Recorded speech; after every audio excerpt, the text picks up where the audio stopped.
Lakshmi media ventures और आप देख रहे हैं वॉइस टीवी खबर सबसे तेज।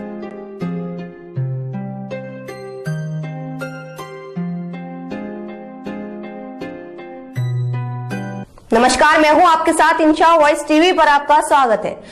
इस्लामिक सेंटर फिरोजाबाद ने लॉकडाउन के चलते रमजान की आखिरी जुमा, अलविदा जुमा और ईद की नमाज को लेकर जारी की एडवाइजरी। उत्तर प्रदेश के जिला फिरोजाबाद में इस्लामिक सेंटर सोसाइटी के सचिव आलम मुस्तफा याकूबी ने अलविदा नमाज को लेकर एडवाइजरी जारी करते हुए कहा कि मस्जिद में सारी नमाजें जिस तरह अदा की हैं, अलविदा जुमा और ईद की नमाज भी मस्जिद में रहने वाले सिर्फ 5 लोग ही अदा करेंगे।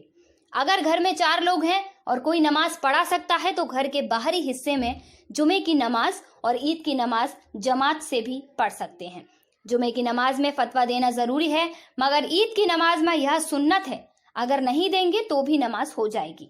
जो भी मिडिल क्लास या मालदार लोग हैं वह नमाज से पहले अपने और अपने परिवार के हर छोटे और बड़े की तरफ से गरीबों को कम से कम 50 रुपए सदका फितर देना ना भूलें और यह सदका अनिवार्य है। हर एक की तरफ से अलग अलग 50 रुपए निकाले जाएंगे।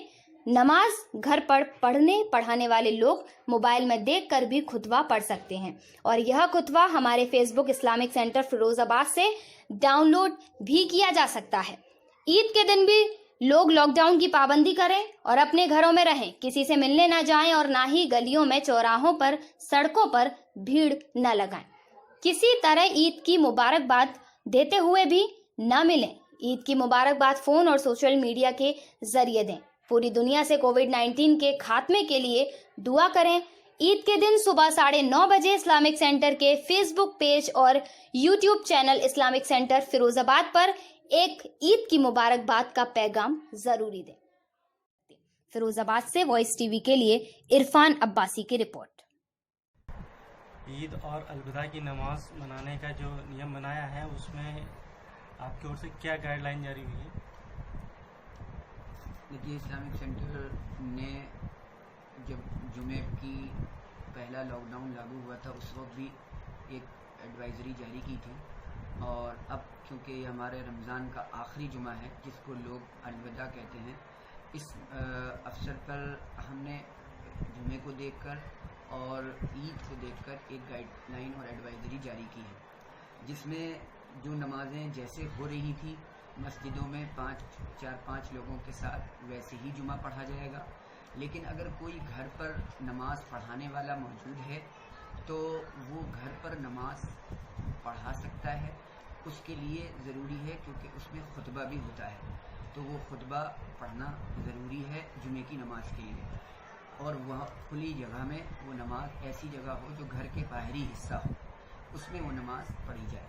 दूसरी बात ये कि ईद को लेकर भी हमें ये बात बतानी है क्योंकि साल में एक बार आती है, तो इसको ये जहन में रखें कि ईद की नमाज भी घरों पर ही होगी। उसका वक्त सुबह सूरज निकलने के 20 मिनट के बाद से स्टार्ट हो जाता है और दोपहर 12-15 तक रहेगा। लेकिन अच्छा ये है कि इसको अव्वल वक्त और शुरू वक्त में पढ़ा जाए, इस बात का ख्याल रखा जाए। और जो ईद के दिन जो भी काम सुन्नत हैं, जैसे गुस्ल करना, अच्छे कपड़े जो आपके पास मौजूद हैं वो पहनना, खुशबू लगाना और ईद की नमाज पढ़ने जाने से पहले कुछ मीठा खाना, ये सुन्नत है। इसको सब लोग करें, इस पर अमल करें। उसके साथ साथ नमाज क्योंकि साल में एक बार होती है तो इसमें 6 ज़ायद तकबीरें होती हैं, वो तकबीरें वाजिब होती हैं, इसलिए उन नमाज के दौरान वो तकबीरें पढ़ी जाती हैं।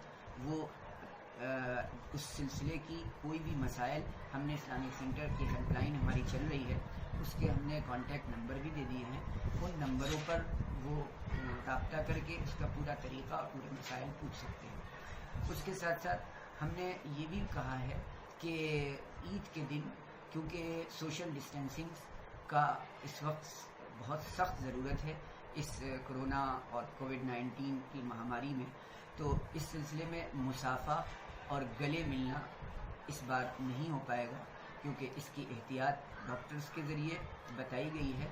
और वैसे भी ईद के दिन गले मिलना ये शरीयत का कोई मसला नहीं है। शरीयत का मसला तो ये है کہ جو گلے ملا جاتا ہے وہ جب کوئی انسان بہت دنوں کے بعد کسی سفر سے واپس آتا ہے یا بہت دنوں کے بعد ملاقات ہوتی ہے اس وقت گلے ملا جاتا ہے. اس لیے اس بار مصافحہ بھی اور گلے ملنا بھی نہیں کریں. بھیڑ لگا کر مجمع لگا کر کھڑے نہ ہوں. عید کے دن ادھر ادھر اپنی رشتہ داریوں میں بھی نہ جائیں. یہ احتیاط بہت ضروری ہے. بس آخری وقت چل رہا ہے. بہت جلد ہمارا شہر کرونا مکت ہوگا, ہمارا دیش کرونا مکت ہوگا.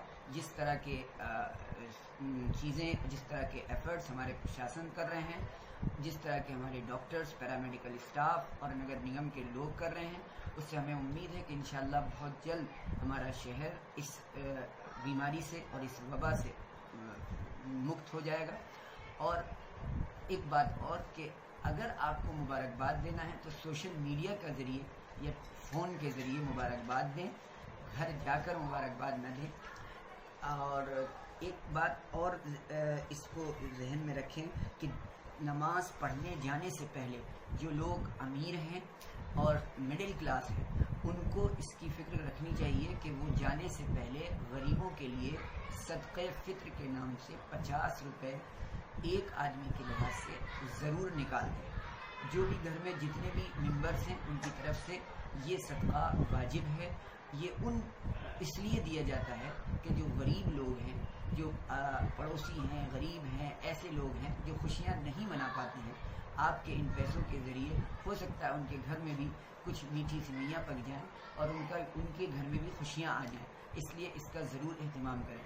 ہمیں امید ہے اس سلسلے میں ہمارے ہیلپ لائن نمبر ہیں 7017311406, اس پر رابطہ کر سکتے ہیں, اور 9411965411 اس پر رابطہ کر کے کسی بھی مسئلے کے بارے میں پوچھ سکتے ہیں. نماز کی ترتیب کے بارے میں بھی اور خطبے کو لے کر, کیونکہ جمعے میں خطبہ واجب ہے, ضروری ہے, لیکن عید کی نماز میں خطبہ سنت ہے.